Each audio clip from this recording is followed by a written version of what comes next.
Hello mga sisi! For today's video ay magre-recook pala tayo ng chicken na excess from yesterday.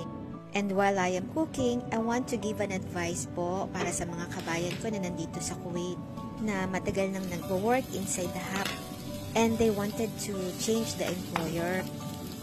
This morning may nag-PM sa akin and asking help na baka pwede ko siyang tulungan para makalipat siya ng bagong employer.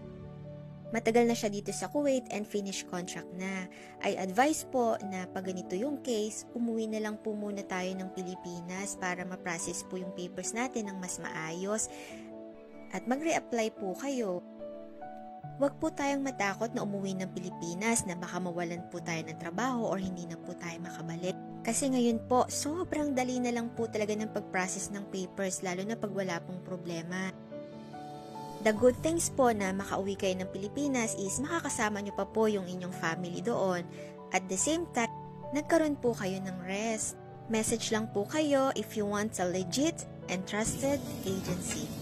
And let's go back sa ating niluluto. Nilagyan ko pala siya dyan ng mayonnaise.